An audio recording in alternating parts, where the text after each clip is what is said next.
Hey everyone, welcome back. Tonight we are talking all about the PPP Forgiveness Loan and pretty much how to make sure that you actually get your loan forgiven. So we're going to talk about the things that you can get it forgiven for and pay for. We're going to talk about the things that you cannot, and then we're even going to go into some of the gray areas and kind of pick Adin's brain on all this stuff. So let's go ahead and jump on in.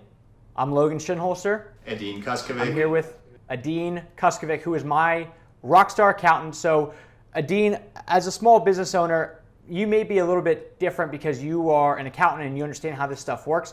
But for me personally, it's me. I own a marketing agency. It's myself and 5 people. I have no idea what I can spend the money on, if I even get it.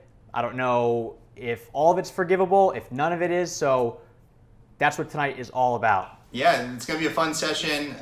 It is super confusing across the board. So, even with that, I'm in the weeds of it. And I've also read a bunch of blogs from attorneys, from other accountants. And the consensus is it's so complicated because the government's trying to push the money out, where the legal stuff and the law and all the technical things on how this is going to work out hasn't been hashed out yet. So we'll get there, and there's the groundwork for it. We know what we need to do right away, but then there's also going to be some things that down the road we're going to have to figure out. And the best thing is, again, you just talk to whoever's helping you with this to get the information. But again, if you get the loan, you got to move quickly because you have a very well-defined 8-week window where you got to do things.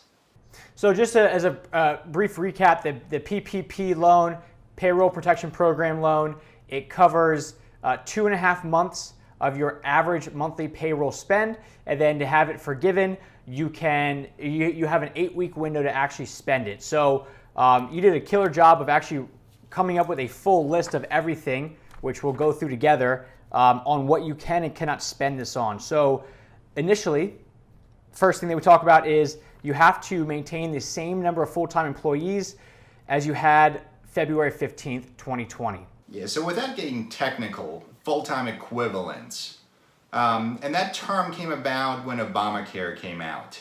How they measured how many people you had on payroll for the sake of getting health insurance. Who do you have to cover? Are you above a certain limit? So full-time equivalent is how many people you had working 40 hours a week. So if you had 2 part-timers at 20, that's 1 full-time equivalent. And so that's what we're going for here. Okay. It says it must maintain the same compensation level, and then you have to spend at least 75% of your PPP loan on payroll expenses. That's it. And so now we have 2 pieces to think about. One is full-time equivalents and same compensation level. So you got the loan by using average monthly payroll. Now you need to use that same amount as your qualifying amount to get it forgiven. However, the super important thing that most people aren't thinking about is you got a loan 2.5 times average monthly payroll. So if you just use payroll now, you're going to be at 2 times payroll, not 2.5. But then you do have rent and you do have some other things that you can use that we'll talk about. So one question that I have off the top is, what if you had to lay off employees and it doesn't make sense to bring them back?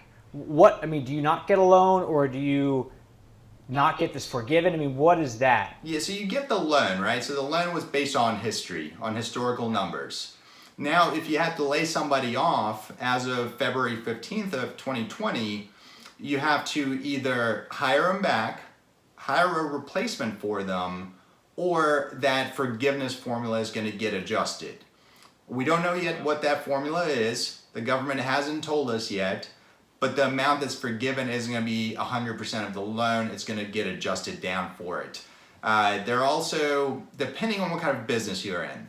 So I'm assuming for things like restaurants that cannot open up, they cannot rehire 20, 30, 40 people.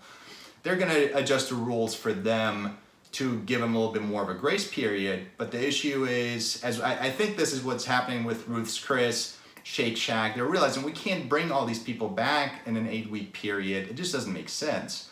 and that's why they gave the money back. And so I don't know if that's going to get readjusted, or they're just saying, hey, you got the loan, you have 8 weeks. Do it, yeah. So some of the things that you can, so let's talk about some of the eligible expenses. We've got gross rate wages, what is just a basic down and dirty definition of gross wages? It's the amount you pay somebody before anything comes out in terms of taxes. So if you pay me $10 an hour and I work 10 hours, my gross wages are $100. That's the simplest definition. Perfect. So you can also spend the money on employee benefits, which would be health, dental, stuff like that. It has to be a group benefit plan. So it can't be, for one employee. Some companies subsidize a single employee even though they're not supposed to. Or a lot of owners have their own plans, but they don't cover their employees. Those things don't count. It has to be a group plan for your whole company. Perfect. Okay.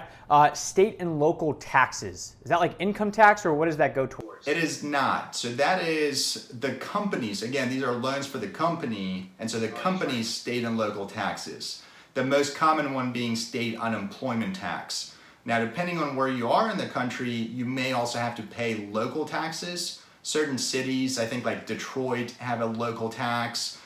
Denver, Colorado has a local tax. So if you're subject to some of these local ones and you have to pay those on wages, then those count as well. Okay. Commercial rent, utilities at business facility, which Yes. I think are both pretty straightforward. For the most part, the reason I point out it's at a commercial facility, it's if a lot of people are working from home and don't have a commercial place, so it does not count your own home office, your utilities at your house. It has to be a commercial lease, and you will have to provide a lease contract to your bank in order to have that count. Okay, cool. And then commercial mortgage interest of business facility. So interest Again, on the a mortgage. lot of bigger companies buy their own facilities and they'll have a commercial mortgage. Okay, cool. So just to kind of recap, what you definitely can is going to be gross wages, employee benefits, state and local taxes, commercial rent, utilities at business facility, and then the commercial mortgage interest of said business facility. You got it. Cool. Well, it's almost like I have a list from you in front of me. Perfect. Try So to make it easy. a couple things. Yeah, it makes it super easy. So a couple things that you cannot spend the money on it is employer's share of payroll tax. So is that like the 7.4% or whatever it is that I pay? That's exactly it. So again, a second ago we said state and local taxes, state unemployment tax counts, but then federal FICA tax, Social Security and Medicare tax does not. They're not very clear about federal unemployment tax. Now, federal unemployment tax is a joke in terms of dollar amounts, so it doesn't matter whether they count it or not, but your FICA does not count. So let's just kind of talk about that real quick. So with this loan and you're spending this on payroll, does the government look at this as income, or do you have to pay taxes on it? I mean, what is that? It is super. It's a circular calculation, right? So you're going to get this money. It's going to be forgiven. So most people are looking at it as it's a grant. It's free money.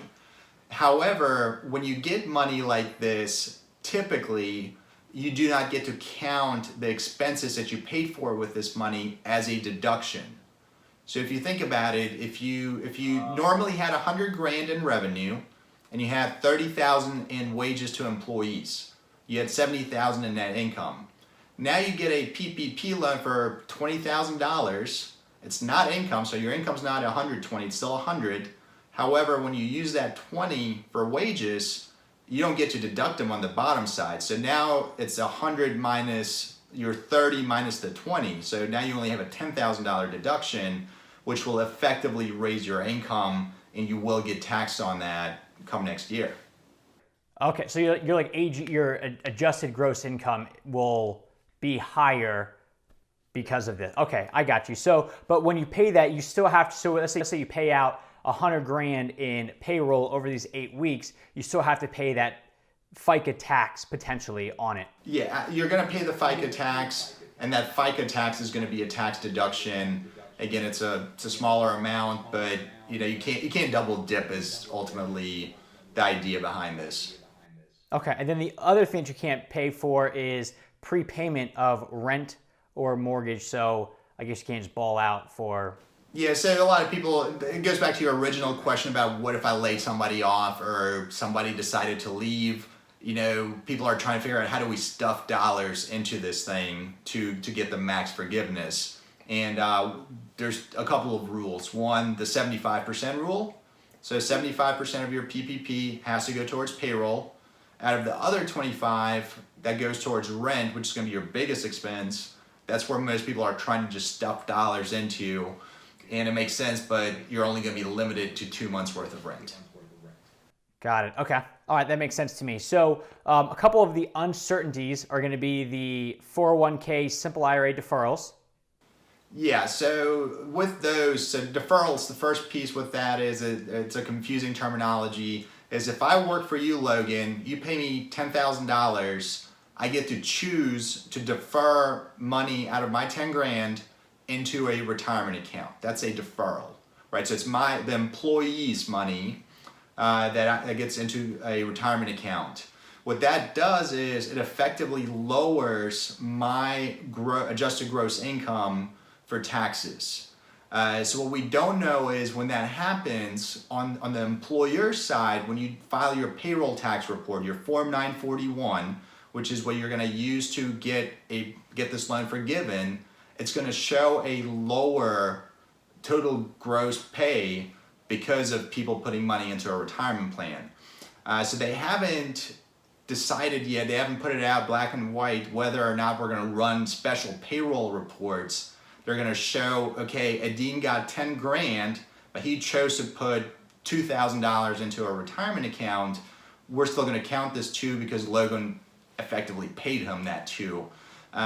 Word across the industry is that's going to count, but again, it's not black and white.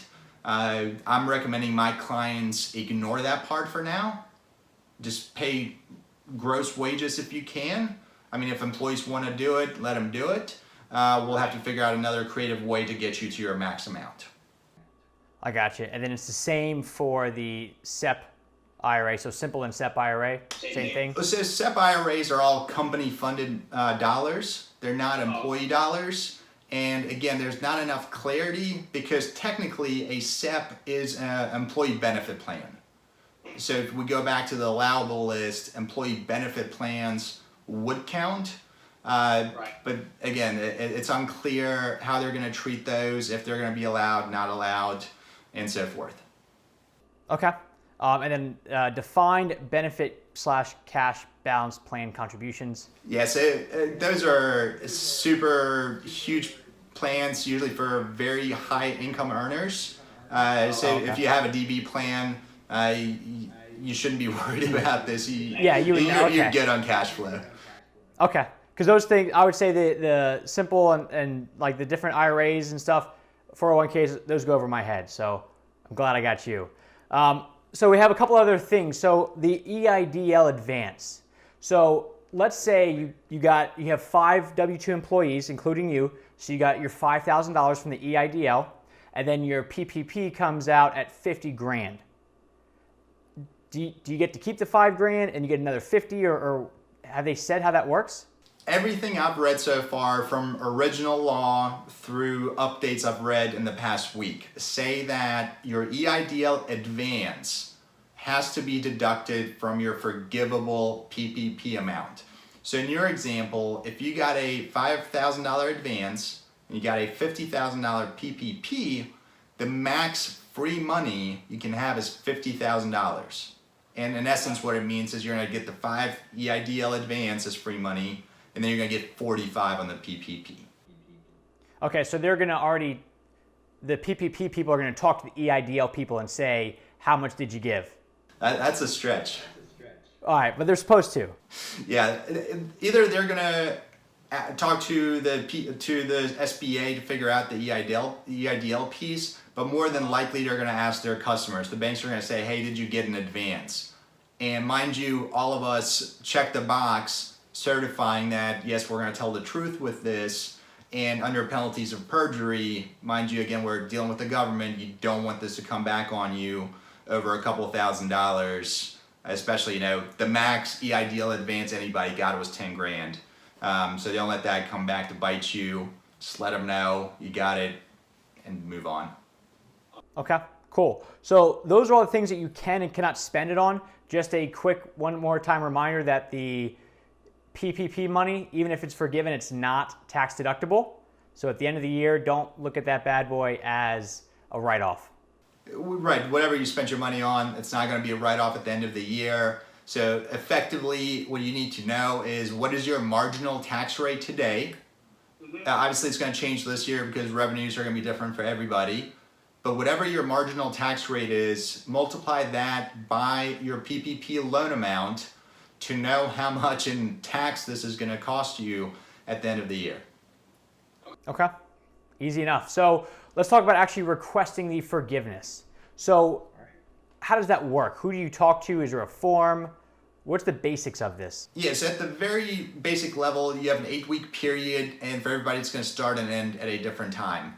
At the end of that 8-week period, you can immediately, if you want, send a letter to your lender, so the bank that gave you the loan, saying, hey, I want to request my PPP loan be forgiven. You probably want to wait for the quarter to end. Reason being is they're going to want payroll reports to prove full-time equivalents, to prove that your average salary levels remain the same, and then anything else that you want to give to them in terms of documentation.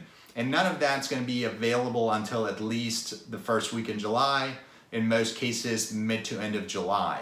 So you might be at the end of your 8-week period in mid-June, but you're not really going to be able to ask for forgiveness until July, maybe even early August. And it's not a big deal because even if you have that loan, you don't have to make payments on it for 6 months from whenever you get the loan.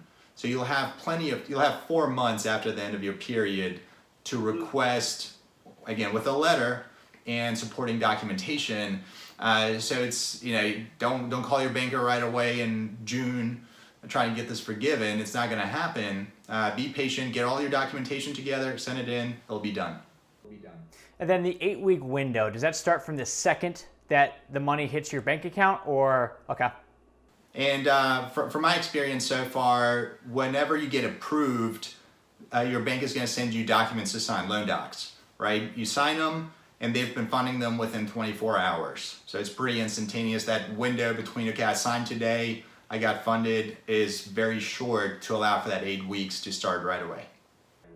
Okay, so it sounds like if you get the money, you just get, I guess you get notified and you get to go sign something, and then you get...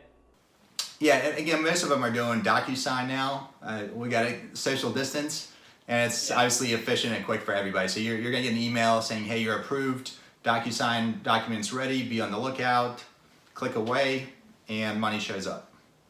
So you get the money, and then you just spend it. You get the next 8 weeks to spend it on the stuff that we talked about, and then at the end of the quarter, most likely, that's when you come back with all of your documentation. So leasing agreements, if you've got mortgage or I guess rent, payroll, all that stuff, just to show, hey, this was legit. Yeah, I mean, you want to start documenting some of it, but yeah, that's ultimately the whole process. The hard part's been done, which is applying and getting the loan. Now the back end, there's some technical adjustments and math like we talked about, but requesting the forgiveness, getting it is not going to be that difficult. All right, cool. Is there anything else that we want to leave everybody with? Just know that this stuff changes daily. That's why we're doing this daily. Always keep, come see us, what we're talking about. Stay on top of the news in terms of anything else that's coming out of Washington. Talk to your advisors. I mean, this is not something that you want to wait for 1, 2, 3 weeks to figure it out. This stuff is rapid fire. You got to be on top of it. So that's like the biggest takeaway from this whole experience. Okay, so make sure you get your stuff done. So, Dean, thank you very much. Everybody else out there, get on it, because this stuff, they said the first round was first come, first serve. Clearly that wasn't the case. They went for the big dogs, which is why they were in a heap of trouble. But get on it, get your money, and then make sure that you get all this stuff forgiven by following along with all these steps. Thank you guys. Have a great night.